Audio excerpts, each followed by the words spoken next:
Good morning, students. Welcome back to the new session of learning in this lockdown period. This is your accounts class, and I am your Neha ma'am. We are discussing on chapter number 5, that is accounting equation. In the last video, we had gone through one of the question, but in today's video is a conceptual video. Okay, and we will learn about few more concepts related with the accounting equation. So we will see effect of adjustment transactions on accounting equation. Adjustment transactions अगर मिल जाए तो उसका accounting equation में क्या effect होते हैं, ठीक है, वो हम लोग देखने वाले हैं. तो सबसे पहला है outstanding expenses. I hope this terms are not new to you now. ठीक है, ये सब टर्म्स आपको मैंने chapter number 3 that is accounting terms में आपको पढ़ा चुके हैं. ठीक है, तो ये सारे टर्म्स आपके लिए नया नहीं होना चाहिए. और आप अभी अगर आप क्लास में होते तो ये सारे टर्म्स हर एक बच्चे से मैं पूछती. ठीक है, but so the thing is this, I am not in the position to explain you again and again the same thing. So what you need to do, you just need to complete the past syllabus which I have taught. Okay, तो यहाँ पे मैं फिर से बताती हूँ outstanding expenses क्या है. Outstanding expenses are those expenses which has been incurred but not paid during the current accounting period. ऐसे ट्रांजेक्शन्स हैं जो कि इनकर हो चुके हैं, जो कि हमें पेमेंट जिसकी करनी है बट हमने उसका पेमेंट अभी तक किया नहीं है. एग्जाम्पल ले ले तो अगर मैं किसी होटल में जाऊं और खाना ऑर्डर करके खा लूं, ठीक है, तो what I have done, I have taken the advantages और बेनिफिट ऑफ दैट सर्विस. वहां होटल में हमें क्या मिलती है, सर्विस मिलती है. ठीक है, दे व्हाट दे प्रोवाइड सर्विस. तो I have taken the benefit of service. Okay, but the thing what I have done, I have not paid the expenses. So that expenses is called outstanding expenses. वैसी expenses होती हैं जिनका आप service benefits तो उठा चुके हैं but अपने पेमेंट अभी तक नहीं किया है. तो अगर आपको ऐसा मिल जाए, आउटस्टैंडिंग एक्सपेंसेस मिल जाए, तो आप उसका ट्रीटमेंट क्या करोगे. अब इसका हम लोग अकाउंटिंग ट्रीटमेंट देखेंगे. Accounting treatment.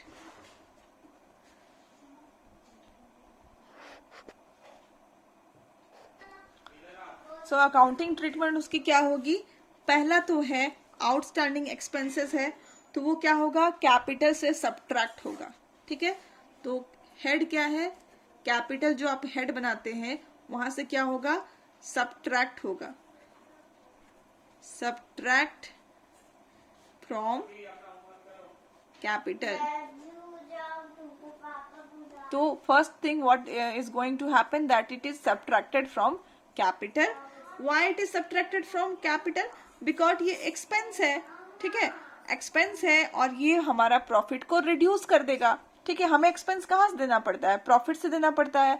और हम लोग प्रॉफिट कहाँ ऐड करते हैं, कैपिटल में ऐड करते हैं. तो ये एक तरह का एक्सपेंस है और हमारे प्रॉफिट को कम कर देगा.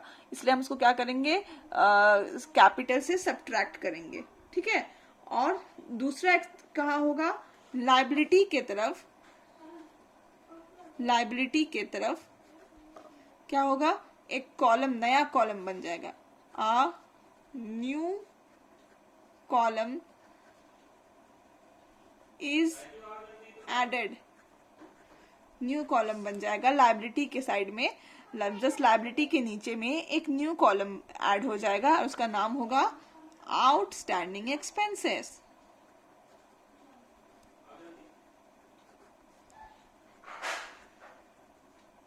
तो क्या नाम होगा, आउटस्टैंडिंग एक्सपेंसेस. ओके, हमारा नेक्स्ट आइटम है प्रीपेड एक्सपेंसेस. Prepaid expenses. हमारा नेक्स्ट आइटम क्या है, prepaid expenses. Prepaid expenses are those expenses which are paid in advance. ठीक है, are those expenses which are paid in advance. Okay, are those expenses which are paid in advance. For example, आप अभी से क्या करोगे, अपने दिसंबर तक के स्कूल फीस जमा कर दोगे. ठीक है, तो अभी आपने दिसंबर तक का स्कूल फीस तो जमा कर दिया, बट आपने क्या दिसंबर तक की पढ़ाई पढ़ ली? नहीं. ठीक है, but you paid the fees in advance, that is called prepaid expenses. Okay, अब इसका अकाउंटिंग ट्रीटमेंट हम लोग देख लेते हैं.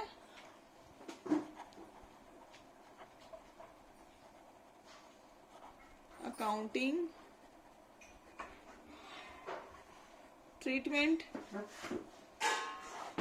ठीक है, इसका अकाउंटिंग ट्रीटमेंट क्या होगा? पहला तो ये आप, ठीक है, मैंने आपको क्या कहा कि आप दिसंबर तक का फीस जमा कर रहे हैं. तो क्या जमा कर रहे हैं आप? कैश जमा कर रहे हैं ना. तो पहला ट्रीटमेंट ये होता है कि ये कैश से डिडक्ट हो जाता है.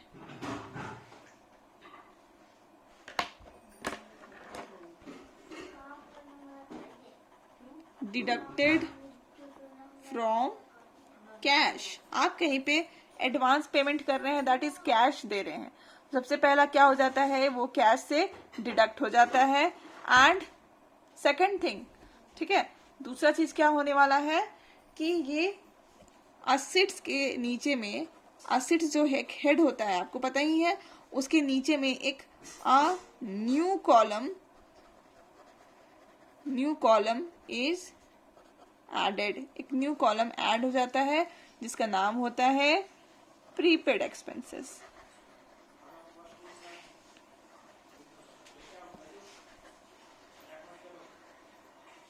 ठीक है, एक न्यू कॉलम ऐड हो जाता है, उसका नाम होता है prepaid expenses. Okay, then third is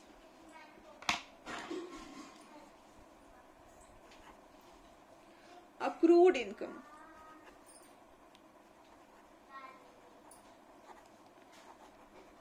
Accrued income.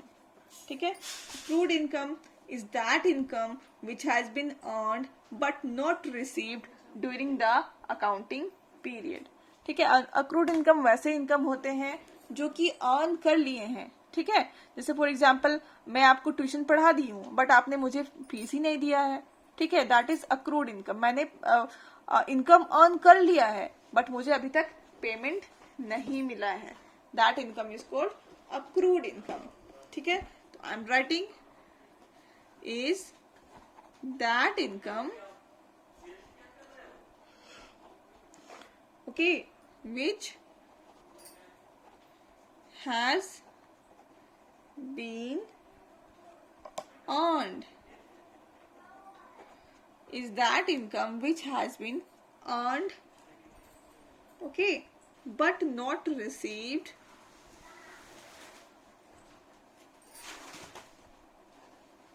during the current accounting period. Okay, this is called accrued income. अब उसकी अकाउंटिंग ट्रीटमेंट भी हम लोग देख लेते हैं. ओके,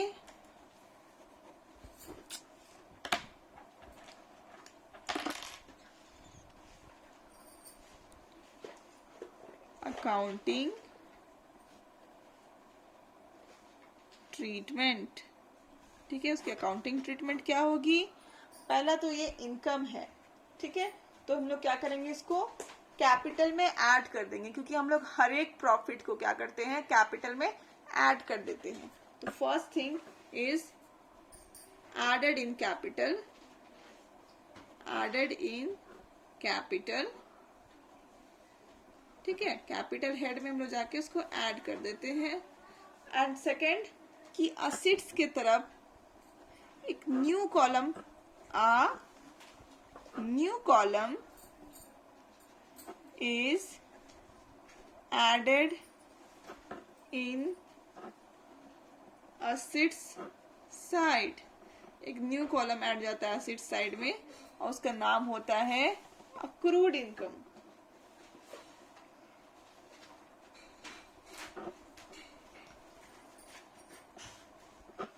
ठीक है, then next is 4 ही आइटम है. Fourth is unearned income. Unearned income or income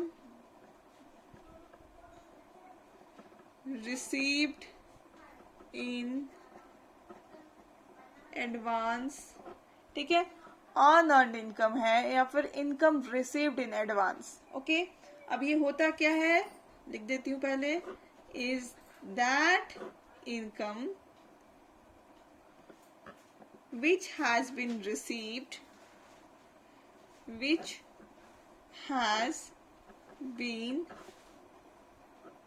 received but not earned during the accounting period. ठीक है, वैसे इनकम जो आपको मिल तो गया है बट उसको आपने कमाया नहीं है. एग्जाम्पल ये है कि जैसे मैंने होटल में कुछ खाया भी नहीं है बट इनकम पे कर दिया. ठीक है, या फिर आप बोल सकते हो कि आप मुझे ट्यूशन फी पे कर दिए हो पूरे साल भर का. ठीक है, बट आप मुझसे पढ़ने नहीं आए. ठीक है, आप बोलोगे कि मैं नेक्स्ट मंथ से ज्वाइन कर रहा हूँ बट आप ज्वाइन ही नहीं करे, आप बस मुझे एडवांस फी दे दिए. ठीक है, तो मैंने इनकम तो रिसीव कर लिया है बट उसको अर्न नहीं किया है, मतलब उसके लिए वर्क नहीं किया है. ओके, तो that is called unearned income. इसकी अकाउंटिंग ट्रीटमेंट देख लेते हैं.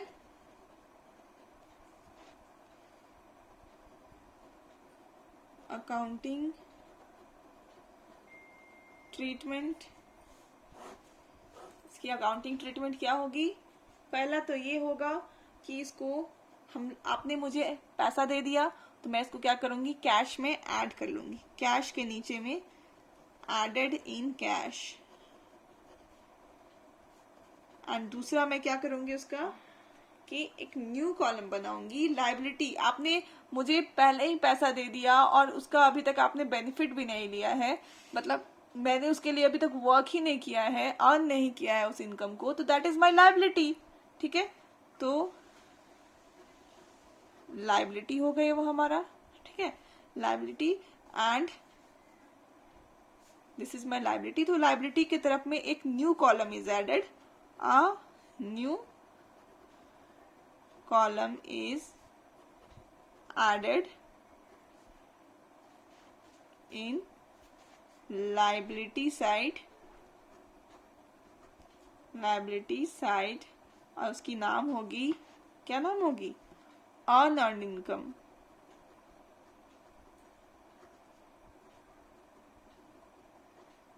ठीक है, so this is a conceptual video. In today's video आप इसको ठीक से पढ़ के आओगे और टुमारो वीडियो में हम लोग इसी पे बेस्ड एक क्वेश्चन करेंगे. So revise the topic properly, क्योंकि मैं अगर क्वेश्चन करा दूंगी तो आपको समझ में नहीं आएगा. तो आप क्या करोगे, टॉपिक बुक में भी है, बुक से भी रिवाइज कर सकते हो, बुक में इलस्ट्रेशन भी है, उसको खुद से ट्राई भी कर सकते हो, फिर दोनों साथ में इलस्ट्रेशन बना सकते हैं. तो all this things can happen tomorrow. So till then, keep learning, stay safe, and thank you for watching.